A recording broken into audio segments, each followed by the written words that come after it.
Hello friends, कैसे हैं आप सभी। आई होप आप सभी बहुत अच्छे होंगे। आज हमारा first category of drug start होने वाला है ना। सबसे पहले हम अपने डाइजेस्टिव सिस्टम से रिलेटेड जितने भी ड्रग्स हम लेते हैं, है ना, उसके बारे में पढ़ेंगे। तो सबसे पहले मैं डाइजेस्टिव सिस्टम से रिलेटेड पहला कैटेगरी हमारा जो है एंटासिड, है ना, वो स्टार्ट करने वाली हूँ। तो एंटासिड्स नाम से ही समझ में आ रहा है कि एंटी एसिड्स मतलब एसिड के विरुद्ध काम करने वाली चीज़ें। हमको पता है एसिड को हिंदी में बोला जाता है अम्ल, है ना। तो इसे एंटासिड्स को हिंदी में हम क्या बोलेंगे, प्रत्यम्ल। प्रत्यम्ल को भी अगर हम डिवाइड करते हैं तो प्रति अम्ल मीन्स अम्ल के विरुद्ध काम करने वाले ड्रग्स को हम क्या कहेंगे, प्रत्यम्ल, और इंग्लिश में हम इसे कहेंगे एंटासिड, है ना। पिछली क्लास इंट्रोडक्शन क्लास में मैंने बताया था कि अगर कोई कैटेगरी है तो उसके अंदर क्या है, बहुत सारे केमिकल कंस्टिट्यूएंट्स या ड्रग मॉलिक्यूल्स हो सकते हैं, है ना। तो जितने भी पॉइंट्स मैंने बताए थे वो पॉइंट्स मैं कवर करूँगी। लेकिन अभी हम ब्रॉड कैटेगरी पढ़ रहे हैं एंटासिड। तो एंटासिड बेसिकली क्या होता है, क्यों लिया जाता है ये चीज़, है ना, इन चीज़ों के बारे में हम देखेंगे, है ना। तो एंटासिड्स के आगे फिर हम बढ़ते हैं। एक चीज़ और आप लोगों को बता देना चाहती हूँ कि मेरी जितनी भी क्लासेस रहेंगी वो इंग्लिश में भी रहेंगी, प्लस मैं हिंदी में भी उसे समझाने की कोशिश करूँगी, ठीक है। ताकि जो देखा जाता है मैक्सिमम लोग क्या होते हैं, हिंदी मीडियम के होते हैं, या जो पेरेंट्स हैं या जो पहले के लोग हैं उनको ज़्यादा नॉलेज नहीं होता इंग्लिश के बारे में।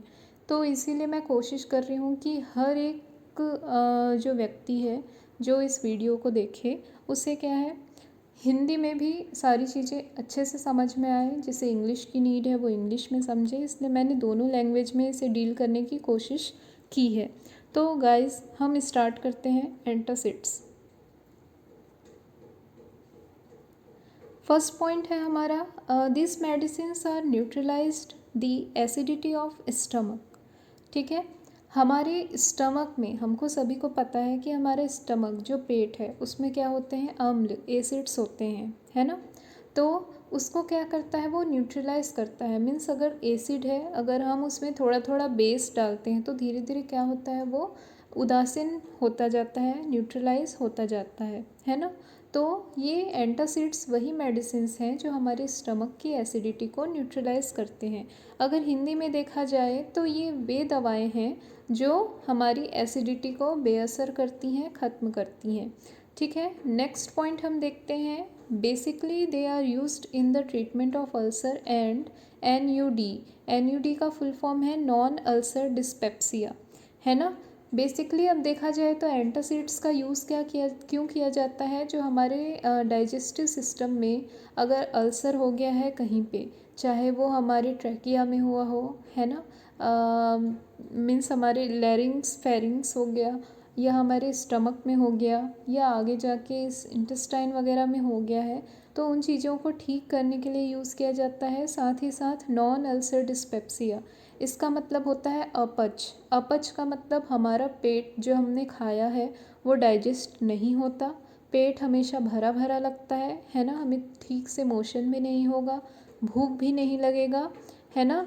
तो ये अजीब सा एक कंडीशन होता है अपच का, उसे ही हम क्या कहते हैं, नॉन अल्सर डिस्पेप्सिया।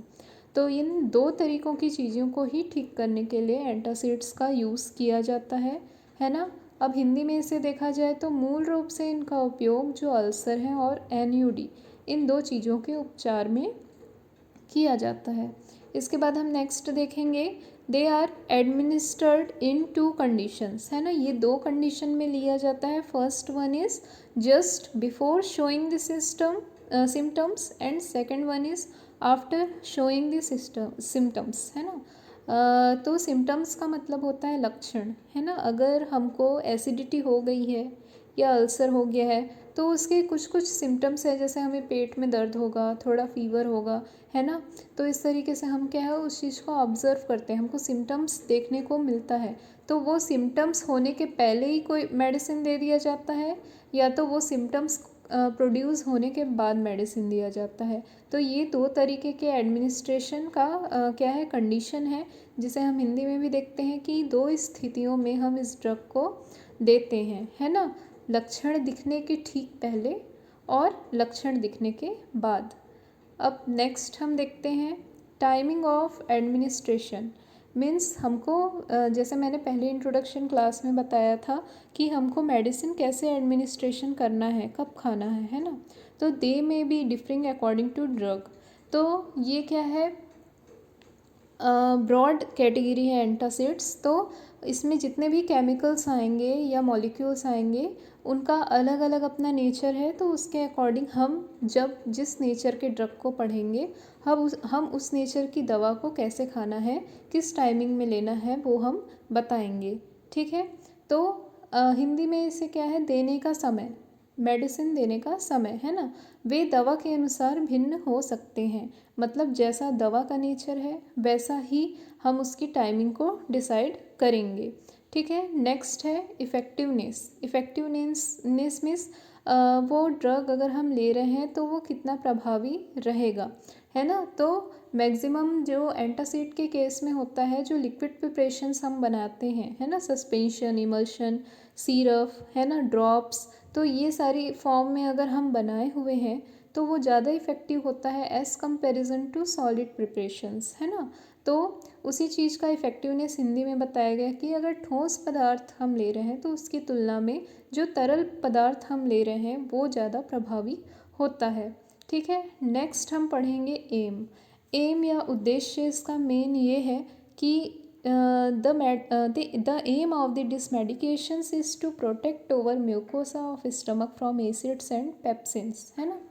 तो इससे क्लियर पता चल रहा है कि एक हद तक जो एसिड्स है अगर हमारे स्टमक में रहेगा, बहुत टाइम तक एसिडिटी बनी रहेगी, तो वो एसिड अम्ल, उसका पीएच होता है 1 to 2 pH, है ना, बहुत ही ज़्यादा। अगर 1 to 2 pH का एसिडिक या एसिड ज़मीन पे गिर जाए तो वो क्या कर देता है, ज़मीन जला देता है। इतना हार्ड होता है वो, जो हमारा स्टमक स्टोर करके रखता है। तो अगर वो एसिडिटी या वो एसिड्स डाइजेस्ट नहीं होगा तो धीरे धीरे वो क्या करेगा, हमारे स्टमक के जितनी भी दीवार है या श्लेष्मा झिल्ली है, म्यूकोसा झिल्ली है ना, म्यूकोसा मेम्ब्रेन है, उसे क्या करता है, धीरे धीरे वो गलाने लगता है, खाने लगता है ना।